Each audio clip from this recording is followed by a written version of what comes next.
equity, mate.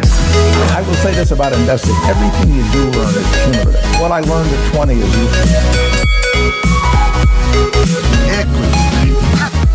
Welcome to another episode of Equity Mates, a podcast that follows our journey of investing. Whether you're an absolute beginner or approaching Warren Buffett status, our aim is to help break down your barriers from beginning to dividend. My name is Bryce, and as always, I'm joined by my equity buddy, Ren. How are you going? I'm very good, Bryce. I'm very excited for this episode. We love speaking to CEOs of listed companies, and we've got a massive CEO here over in the US, but exciting news that they're coming to Australia. That's it. Really pumped. And it is our absolute pleasure to welcome Brian Armstrong to the studio. Brian, welcome. Thanks, guys, for having me. I appreciate it. I'm excited to be here. So Brian is the co-founder and CEO of Coinbase. Brian and his co-founder, Fred Ursum, founded Coinbase in 2012 as a way for investors to trade Bitcoin and other digital currencies. 10 years later, Coinbase is a $20 billion company listed on the NASDAQ with more than 43 million users worldwide. So we are very fortunate to have Brian with us today, and we're going to unpack the story of Coinbase, its expansion, and the future of crypto. So let's get stuck in, Ren. Let's do it. Now, Brian, we love to start these interviews by having the CEO describe their company in their own words. So to kick us off today, what is Coinbase? Yeah, sure. So Coinbase is the primary financial account for people accessing the crypto economy. So that basically means we help them buy and sell crypto, we help them store it, and then we actually help them use it in a variety of ways, whether that's paying for things online, whether that's using dApps and Web3, which a lot of people are interested in, whether it could be using DeFi, and of course trading too. Trading is kind of the early use case for crypto that kind of kicked this whole thing off. So yeah, we've grown a lot since then, and actually in the intro, I think you said 43 million. We're up to 103 million verified users now, so it's been growing a lot in the last 10 years. And no, I had to get in that little correction, but no, it all started with just me on a laptop, hacking on a prototype, and now we're a public company and almost 5,000 people. So it's a pretty crazy journey over the last 10 years. Yeah, huge growth story. And apologies, 103 v43. I would be correcting that as well. So fair play. So Brian, when you started Coinbase, as you said, back in 2012, Bitcoin was only a couple of years old. Ethereum hadn't even been conceived yet. What did you see in 2012, and how has the journey been watching the development of the crypto ecosystem? Yeah, so actually the first thing that I saw was in 2010. It was probably around December, the holiday season in 2010. And at that time I was working at Airbnb as a software engineer, product manager type role. And I was really just home for the holidays visiting my family. And sometimes it gets overwhelming. You have too many family in the house. And I was kind of upstairs in my room just reading things on the internet. And I happened to be on this website, Hacker News, which many of your listeners may have heard of. But I happened to see the Bitcoin white paper in 2010 at that time. And I remember reading it, and it kind of struck me. I was like, wow, this is a really powerful idea. It's kind of talking about how instead of having an internet that's global and decentralized where we can move information around, what if we had something kind of like that, but it was for moving value around and money and all types of value. And I remember reading it and thinking like, that's a really powerful idea, because it always seems so broken to me how money moves around the world. Like every country has its own little proprietary system and product, and there's usually a local oligopoly of players. And if you want to move money across border or pay out people in various places around the world, which I had seen, as an employee at Airbnb, I had tried creating a company previously that had trouble doing this. And it always seemed like there just wasn't very much innovation happening in this space. Like WhatsApp, for instance, allows you to send a message anywhere in the world instantly for free, right? And it's just sending some bits of data. Well, payments are just sending bits of data every time you swipe your credit card or you move a wire transfer. But why isn't it free and instant and global in payments too? And there's so much legacy baggage and tied up in all of this, and every country sort of pushing their own system, that there's no global open standard for money and value. So I got really excited about that idea over the coming 6 months and 12 months. I couldn't stop thinking about it. And I went to a couple Bitcoin meetups around the San Francisco Bay Area at that time where I was living. And there was a lot of early people there. They were like kind of half crazy people and half like anarchists and stuff. And then the other half were like these computer science PhD type people, like working on various crypto algorithms, cryptography. So it was a really weird environment at that time. And there was already a couple of crypto companies that were out there, like Mt. Gox, and there was one in the Bay Area called Trade Hill. So you might laugh at this, but I thought I was actually I was too late. I remember in 2010, 11, I was like going out there. I was like, maybe I'm too late to start this company because like the early people are already making these things. Such a silly idea in hindsight. But I basically just couldn't stop thinking about it for like 6 months. Told all my friends about it. They thought it was crazy, that they thought it sounded stupid, but I couldn't help myself. I started working on a prototype nights and weekends, and that's kind of what eventually led to Coinbase. Yeah, wow. It's an amazing story. And the Coinbase story, you've scaled with the crypto ecosystem and you've really built a reputation for working with regulators and trying to, I guess, take some of the legacy financial players and regulators on the journey with crypto. And it's led you to be one of the first listed cryptocurrency exchanges. I'm interested to know how the conversation has changed from when you were first having it in 2012, 2013, 2014 to now when you're having it in 2022. How have the legacy players sort of responded to crypto and how's that changed over the journey? Yeah, so early on, I got a lot of blank looks when I told, nobody had really heard of Bitcoin or anything at that time. And I remember, we were reaching out to like local banks and things like that. Like, hey, can we get an account set up for this thing? And we have an exchange for this digital currency platform. And we want to be able to process payments. And at first, people just didn't even know what it was. Later, they were like pretty anti this. There was so many stories that came out early on about like Silk Road and like illicit activity. And you still see some of that now, but it was like 10x the amount of, it was like 90% scary stuff back then. And now it's like 10% scary stuff, like probably even less, right? Back then, I remember actually one bank that I called, I was like, I was trying to find a bank to work with us, and they were like, "We do not work with Bitcoin companies." Click, and they hung up on me. So I definitely got a little bit of that kind of stuff happening. But basically through our contacts with early investors, we managed to get an early bank partner to work with us.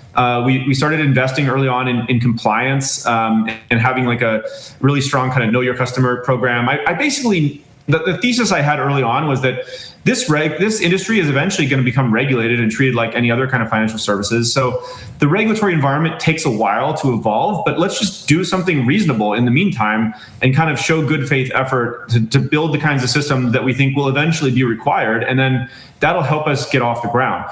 We also went and, I was a software engineer, normally would just kind of wear the t-shirt or whatever, like I'm wearing now, and hoodie or whatever. But, when I'd go meet with regulators, Fred and I, we'd put on the suit and, we went to talk with folks who were kind of doing these money transmitter regulatory regimes in the United States, where it's state by state. And then we eventually started doing it internationally as well. And basically trying to be an educational resource, trying to just show up and be reasonable people.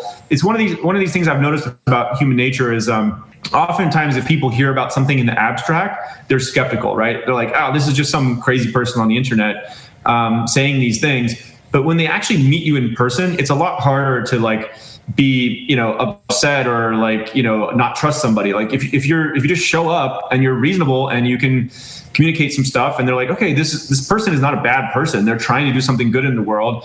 Like maybe there's some iteration they need to do. But anyway, that kind of stuff goes a long ways. Like these personal relationships matter. And so, yeah, I think Coinbase has built really, that's kind of what we're known for, is building the most trusted brand in crypto that's compliant, it's regulated, we have great cybersecurity. A lot of people trust us to store their crypto. We've kind of landed deals with like the biggest financial firms out there in the world, like BlackRock. And then they also trust us for ease of use. Like our products are intended to make crypto easy and understandable to everybody. You don't have to have like a computer science PhD or be some kind of like, quant trader or whatever. We want to make crypto accessible, although we have people, by the way, who are both of those things who also use Coinbase, but most people in the world are not. And so we want it to be accessible, most trusted, easiest to use. That's kind of how I always think about our product offering. Yeah, love that. You're now entering into Australia. We're really excited about that. I guess the question is why Australia, and how do you plan to take market share? Because with it, what feels like more and more cryptocurrencies coming into the ecosystem every day, there's more and more exchanges now available. So yeah, how do you plan to take market share from some of the main players here in Australia?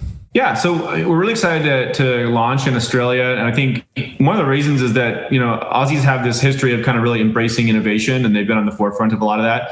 Kind of to your prior question about the regulatory side, I mean, we went in and decided to kind of register with AUSTRAC and really do this officially. And we created a local entity in Australia. We hired an amazing team locally on the ground.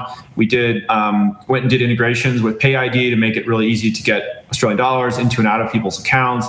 We're even kind of enabling some of the more advanced trading functionality for our users that want to do that right in the app. And so, look, you're absolutely correct. There's actually lots of crypto companies now, and I consider this to be a good thing. It's kind of like, again, going back to my early example of the internet. When the internet first came out, it's not like one company is going to win the internet, right? The internet is sort of a tool that's going to be embedded into all kinds of different things in the economy. And that's how I feel about crypto too. So yeah, there's going to be some exchanges and trading that goes on. There's going to be people building crypto games. There's going to be decentralized social networks. There's going to be people creating new kinds of like organizations around DAOs. There's going to be like creative stuff around NFTs. So, the way I think of Coinbase is the way we differentiate, and we're not trying to be everything to everyone in crypto, but what I do think we've been able to do is basically, again, build the products that are the most trusted and the easiest to use.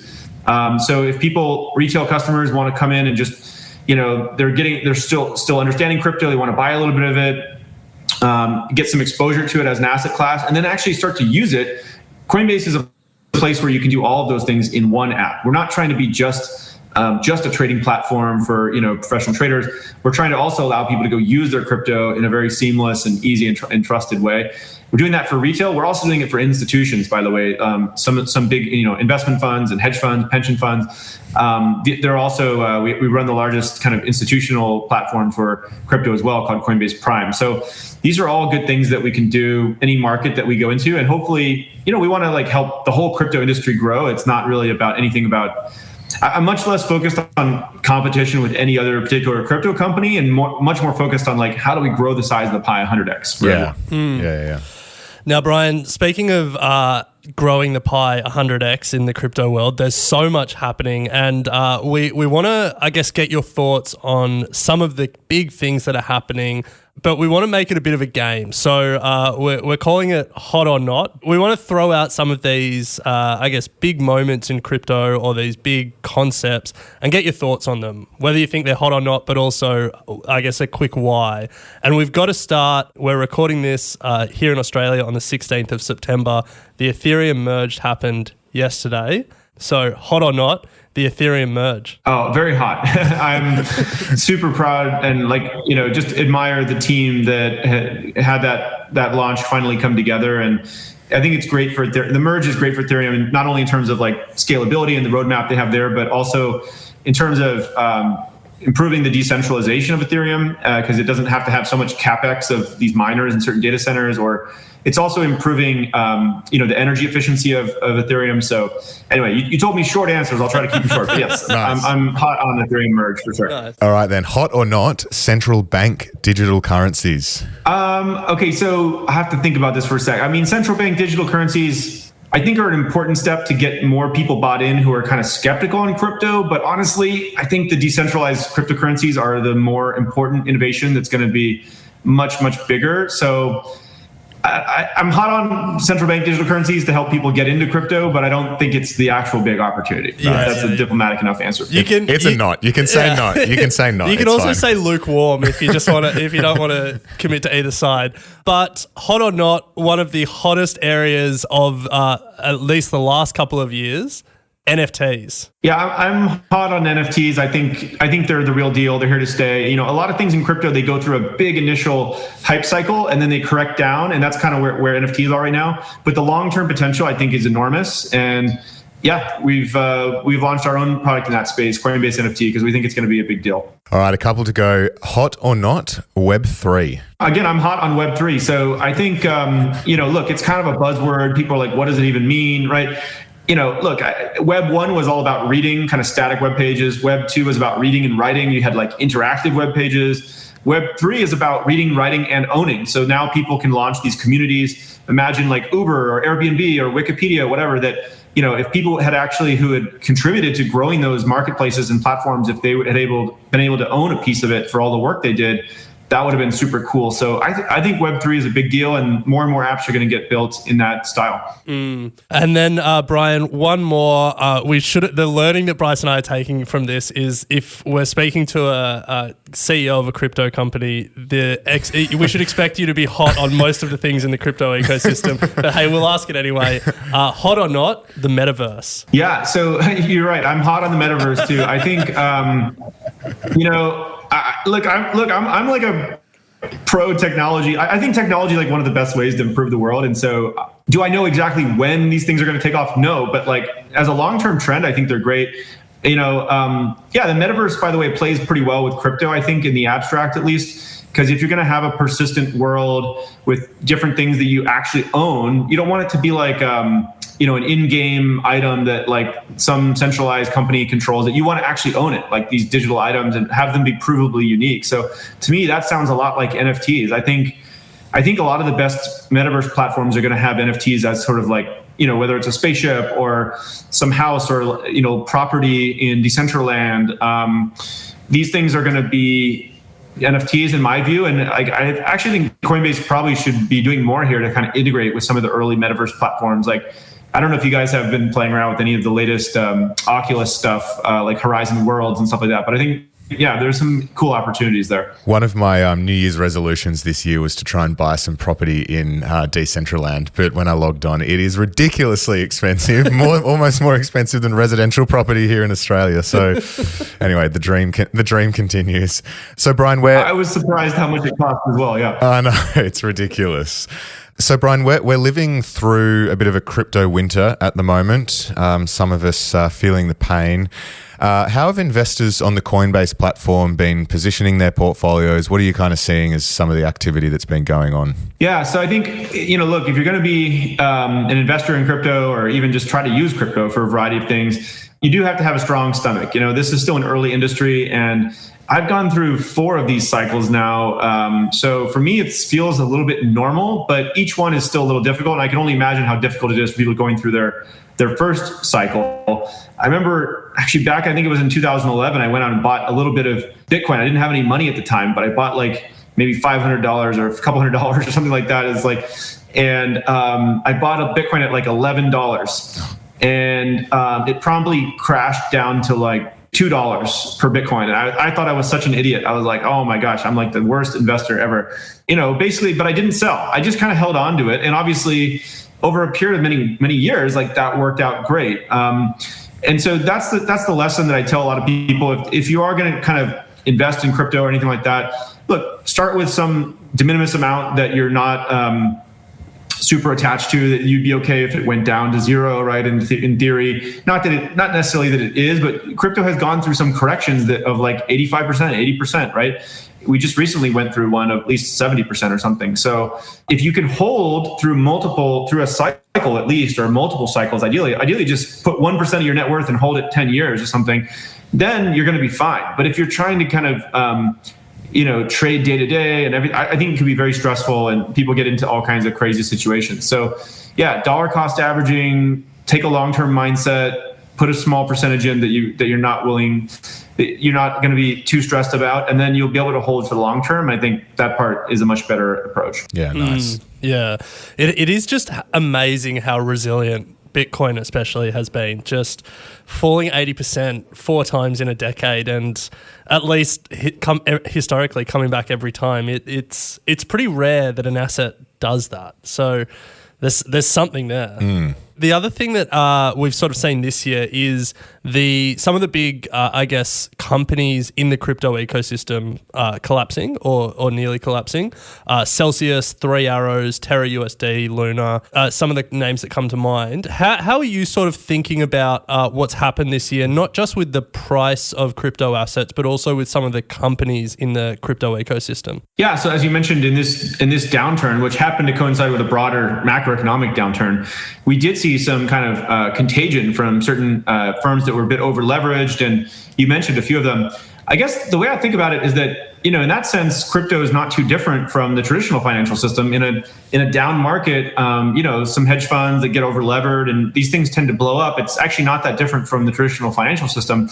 The difference in the crypto world, I guess, is that, it didn't require any kind of government intervention or bailout or anything. And that's kind of what's amazing about crypto, is that it's built this truly decentralized, more global crypto economy. And it's so far operated incredibly well, even through a massive correction in the broader macro environment, and everything went down 70-80%, and still crypto just kind of keeps on functioning. Even if there was a couple firms like this that were highly levered, and they should probably do a better job disclosing these things to customers about exactly what they're doing, and customers need to be made aware of how their funds are being used. That part is we'll leave that to others to figure out, in the courts and whatnot, but in general, I think it showed that the crypto economy is very resilient. And luckily, Coinbase didn't have any exposure to these particular firms, and we've taken a pretty conservative approach for the long term. So having been around 10 years, it's given us a good perspective on how to weather any of these storms. And that's something we'll keep doing for many decades, hopefully. Yeah, I was reading something about Three Arrows, and the analogy was made to long-term capital management, which was a stock trading firm in the late 90s that collapsed massively. But the Federal Reserve stepped in to backstop them, to bail out a lot of their customers, because they were similarly, massively over-leveraged, and there was a bit of systemic risk there.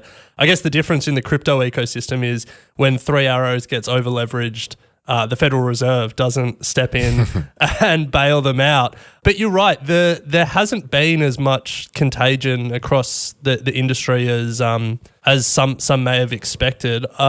Is that just really good risk management from the point of view of crypto CEOs? Or how do you attribute, it could have been a lot worse and it wasn't. So what do you sort of put that down to? Or was it just Sam Bankman-Fried opening the checkbook and backing up a lot of companies? There's always opportunities in down markets. So I think, lots of companies are out there sort of looking at opportunities, but at least the way I think of it, just because a company gets in trouble financially, it doesn't mean that it should be bailed out, right?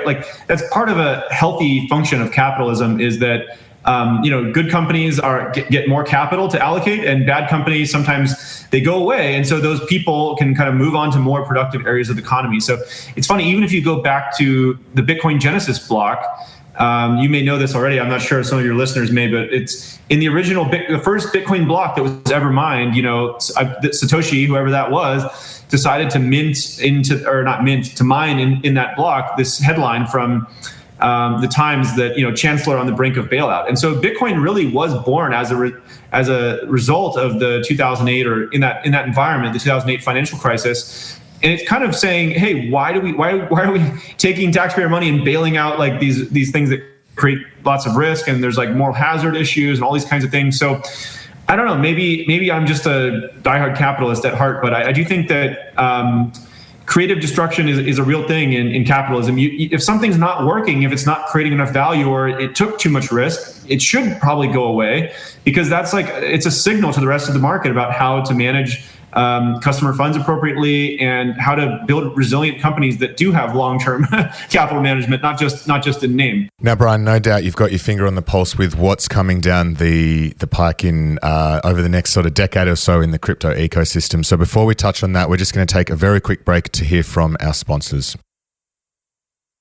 So Brian, with everything that you're sort of seeing at the moment, we went through in the game NFTs, Web3, Metaverse, plenty going on. But what are some of the areas of the emerging crypto ecosystem that you're really excited about, that you think, this is what I'm going to tie myself to, this is what everyone should be sort of following and thinking about?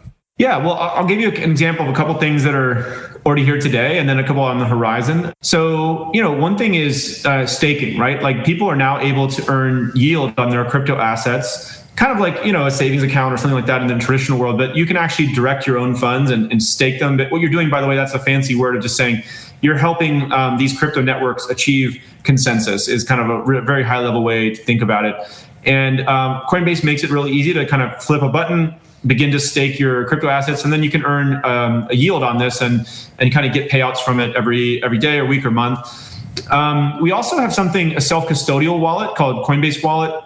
The name's probably a little confusing, but what it means is a lot of times people start off by buying their own crypto and they want to store it on a centralized, brokerage or exchange like Coinbase. And that makes it real easy for them to get started. But increasingly, they want to go use their crypto in more and more ways, including in Web3, and actually store it themselves. It's a longer conversation, but anyway, we've made it really easy for people to transfer their crypto into something called Coinbase Wallet, and now they can go use this whole world of dApps or decentralized apps that are being built in Web3, which is really exciting. We also have a product called Coinbase Cloud, which is essentially, it's sort of like Amazon Web Services for crypto. And so any kind of business or startup that wants to integrate crypto, we have a suite of APIs that makes it really easy to do that. We even have something called Coinbase Commerce that's letting people accept crypto payments. And we're seeing crypto payments grow in some areas that are like not so much brick and mortar, stores like local coffee or whatever, but more like online marketplaces and applications are sort of like the early adopters of this. Communities where the only way to pay is with crypto because it's truly a global online community. It's not based in one particular country. So those are a few things. And,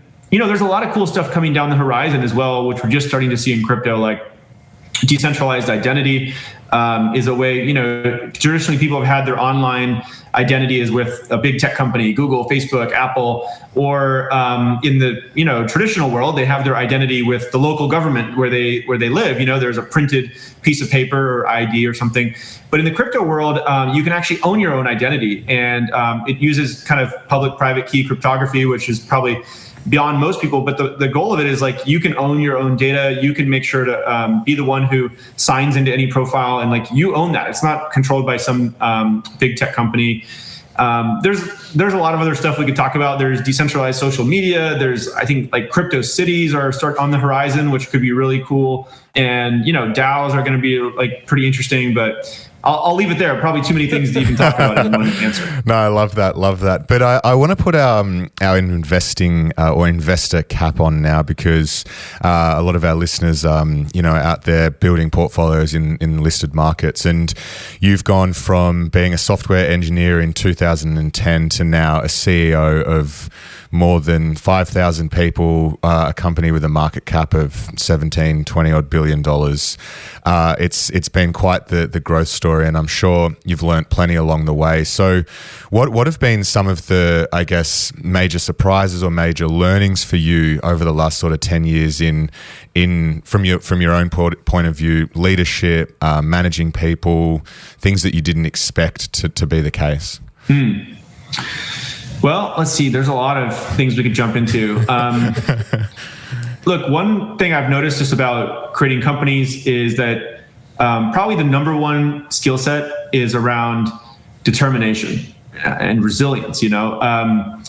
It's actually not, like, I don't think, I wasn't like the smartest person who ever tried to create a company in this space. I was not the best at fundraising. I don't think I even necessarily had like the most brilliant idea or anything like that. It's like, it's 99% perspiration and just execution. And you have to be kind of unreasonably determined to be a founder, because starting any company, it's just going to be setback after setback. And, if you're starting a company because, you just want to make money or something like that, it has to be about something bigger than that, something you're really passionate about, because otherwise you're going to be 2-3 years in, nothing's working, someone's suing you, this person quit, your stuff your code sucks, or whatever. And you're just going to give up, because it's just, you have to move from one setback to the next with enthusiasm is a great quote that I like. So that's one thing I've kind of learned about determination. Another quote that I like is like, action produces information, right? So people often will kind of like debate at these things endlessly. Like, well, what is this going to happen, or is that? And I think this, and I think that. And it's kind of like you're looking at this mountain and it's shrouded in fog, and you're at the base of the mountain, and you're like, I want to get to the top of that mountain, or at least pretty far up it. And look, at some point, like the only way to do it is you have to take a few steps into the fog, into the unknown, because once you take a few steps, you can then see a few more steps ahead. And maybe you're up against a cliff, or maybe you have to backtrack, or maybe you see another few steps that keep going up, and that's great. But I do see this a lot. Like most people in the world, they have ideas and they think about like, what if that, and what if this, and someday maybe I'll do it. But the entrepreneurial mindset is just like action produces information. Just do something, even if it's anything. If it's the wrong thing, it'll help you think about what the right thing is. And there was many times in my life at Coinbase where I didn't really know what to do, and so I just started doing random things or anything I could think of.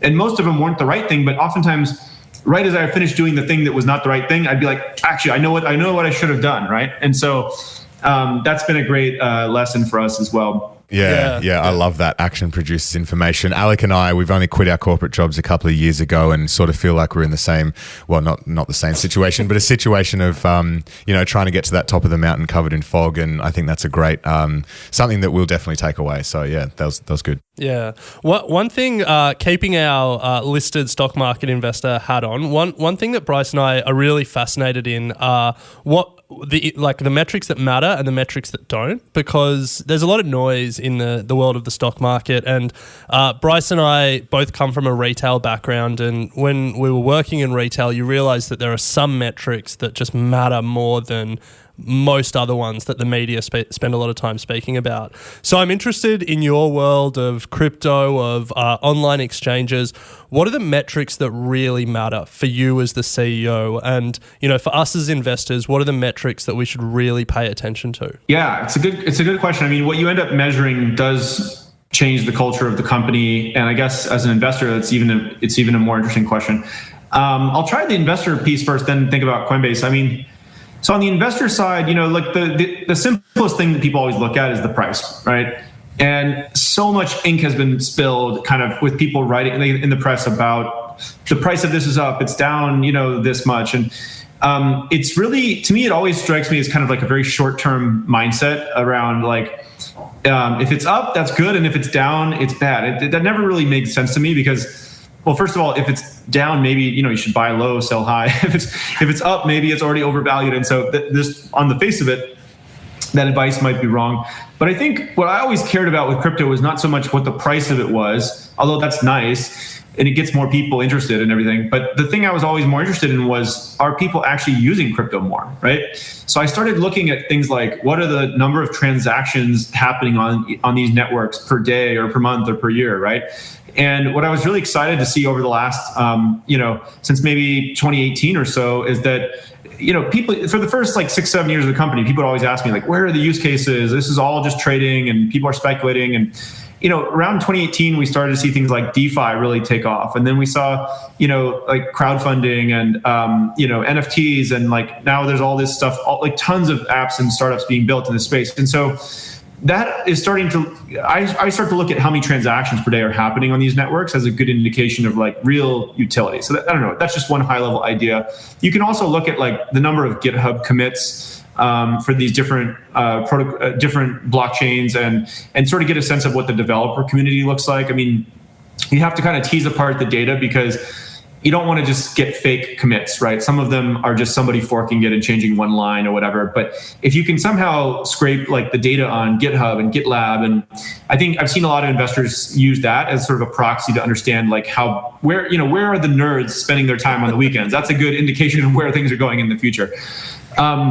In terms of Coinbase, in terms of what metrics, we look at, so look, a lot of our North Star, our North Star metric is really around like monthly transacting users. So it's not necessarily people just trading. It's like, although that's one of the types of active user or trading users that we have, transacting users we have.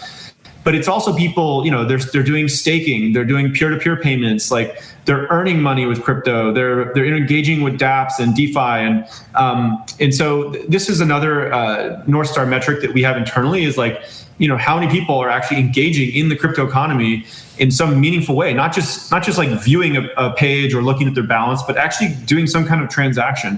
And what's cool is that we've seen in our own user base at Coinbase, it used to be like 90% was around trading, and only 5% or even less a few years back was around non-trading activity.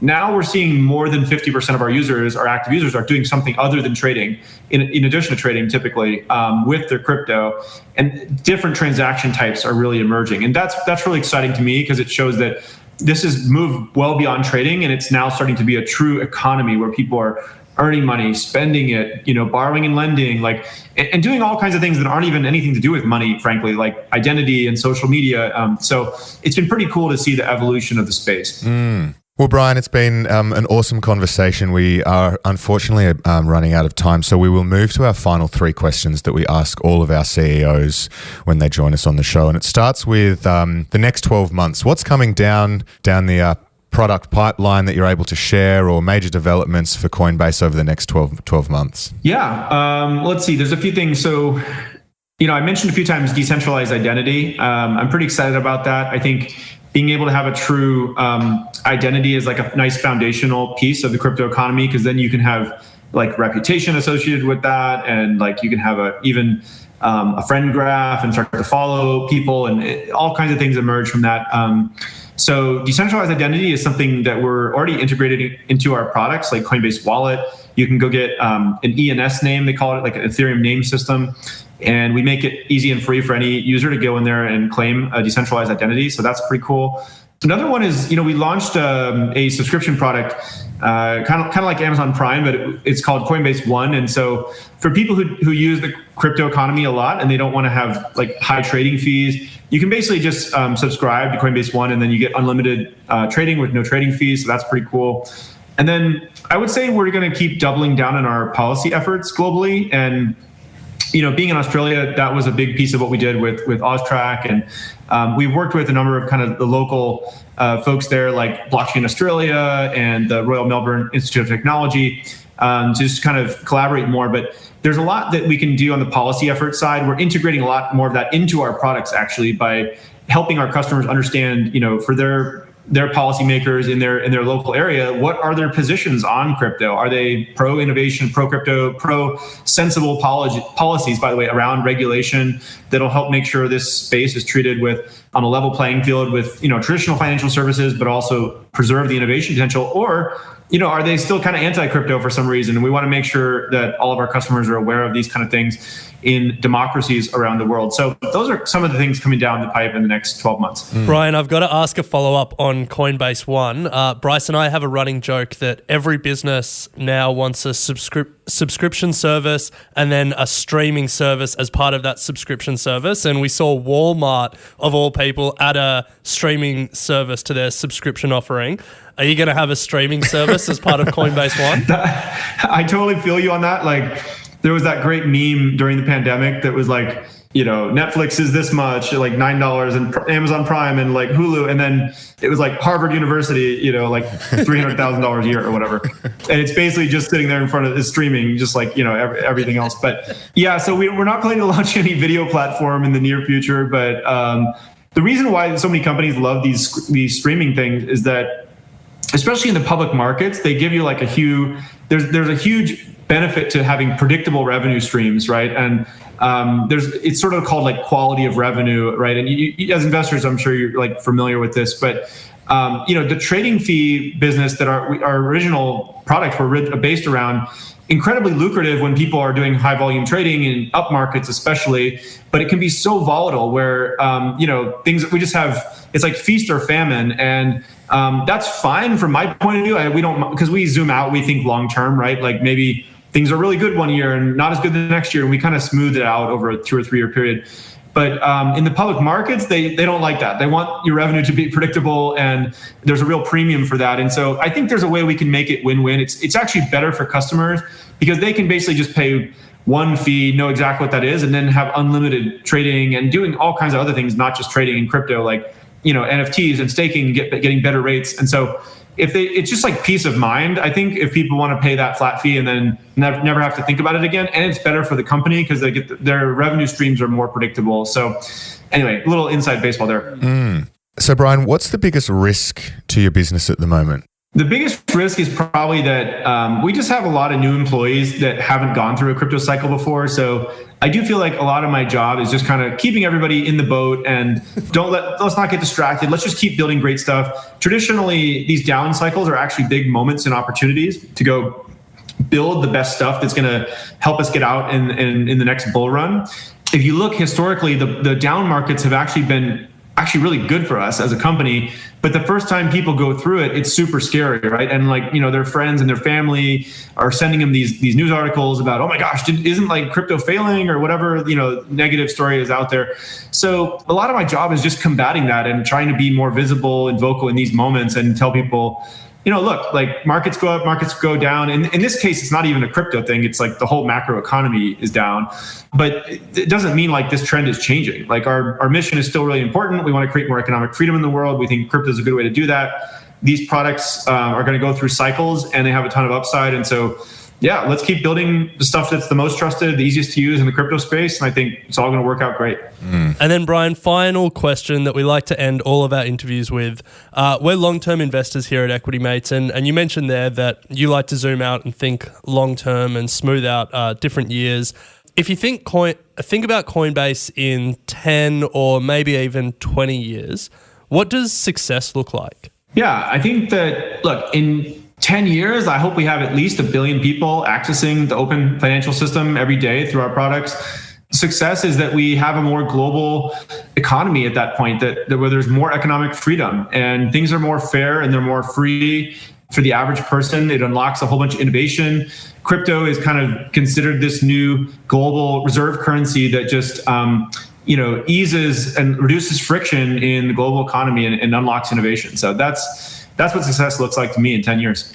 Huge goal, 1 billion people. 1 billion people. That is ambition. Love it. Well, Brian, it's been an absolute pleasure chatting to you today. I took so much from that episode and I'm sure the Equity Mates community did as well. We appreciate your time. Good luck with the launch here in Australia. We'll be watching closely and hopefully we can catch up in the future again. Thank you very much. Yeah, thanks guys. That was a great conversation and I love it if people can go check out the app and let us know how it goes. Thanks, Brian. Equity Mates Investing Podcast is a product of Equity Mates Media. All information in this podcast is for education and entertainment purposes only. Equity Mates gives listeners access to information and educational content provided by a range of financial service professionals. It is not intended as a substitute for professional finance, legal, or tax advice. The hosts of Equity Mates Investing Podcast are not financial professionals and are not aware of your personal financial circumstances. Equity Mates Media does not operate under an Australian Financial Services licence and relies on the exemption available under the Corporations Act 2001 in respect of any information or advice given. Before making any financial decisions, you should read the product disclosure statement and, if necessary, consult a licensed financial professional. Do not take financial advice from a podcast or video. For more information, head to the disclaimer page on the Equity Mates website, where you can find ASIC resources and find a registered financial professional near you.